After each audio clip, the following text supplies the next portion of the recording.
gentlemen, distinguished guests, and fellow veterans. Welcome to today's ceremony, and thank you. Thank you for attending. I'm honored to be speaking with you today on such an important occasion.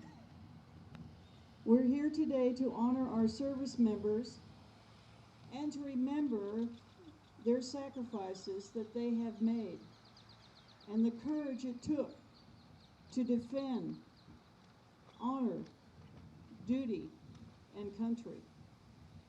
To paraphrase Thomas Paine, those who expect to reap the blessing of freedom must undergo the fatigue of supporting it. And truly many of us here have experienced fatigue in many ways. Many of you here today have borne the burden and experienced the fatigue of waging war in order to bring about peace. To you, I say thank you. Thank you for setting the example that inspired me and my brothers and my peers to raise our hands in voluntary service to this great nation. Now I'd like to ask the service members and veterans who are here today to please stand so we can recognize you.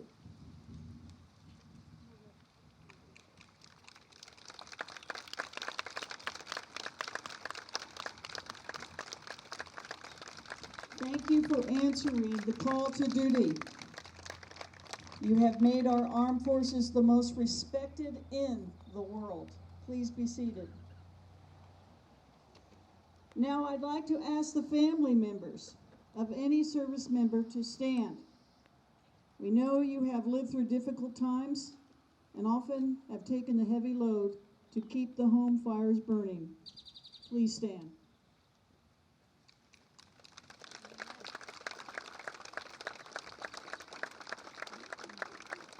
Thank you for what you have done. The service members we honor today came from all walks of life, but they shared several fundamental qualities. They possessed courage, pride, determination, selflessness,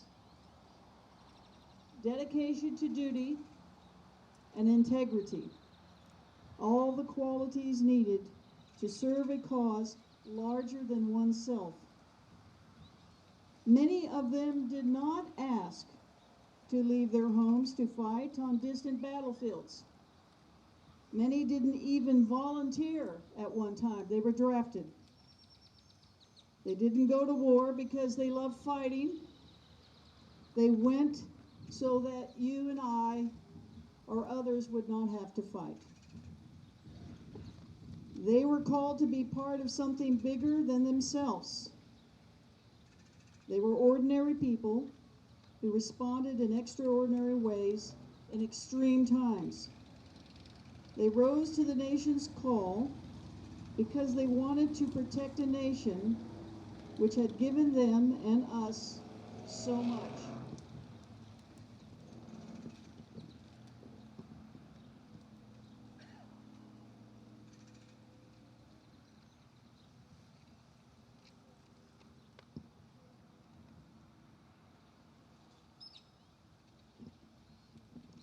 Since the first shots at Lexington and Concord were fired and our Revolutionary War began, American men and women have been answering the nation's call to duty.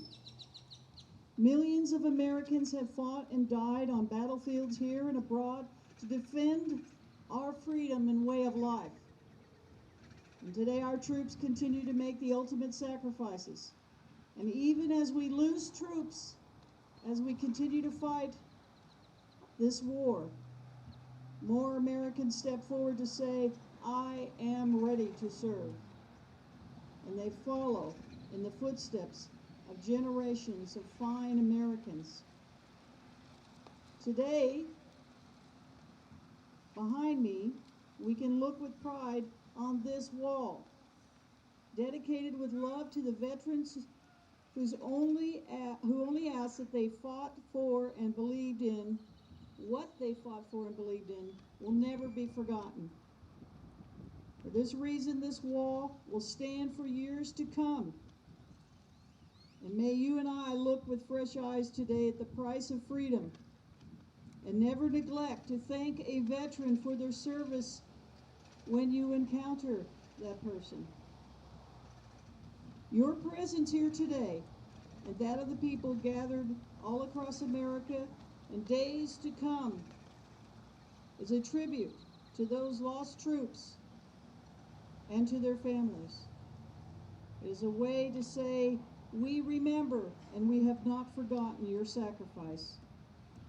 And the soldiers who shivered and starved through the winter at Valley Forge, to the doughboys crouched in the muddy trenches of France, to the platoon who patrolled the hazy jungles of Vietnam, and the young men or women patrolling the mountains of Afghanistan, we remember and honor them all.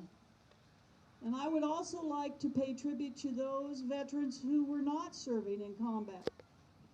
Often we forget those that serve on the home front, the backup, the reserves, those that fill in when others have to go. Such was my duty. I had to fill in at an Army hospital when the troops went to serve. So whether they were in combat or a non-combat role, they served. I want to thank each and every one of you today for attending, for taking time out of your busy day to come and honor our veterans. For we are right when we stand for what is right and what is just. And when we honor the colors that will never run. When we honor our servicemen and women who have served with dignity and honor, then truly the best of our nation shines forth. God bless you. God bless your families. Bless our troops. And God bless America.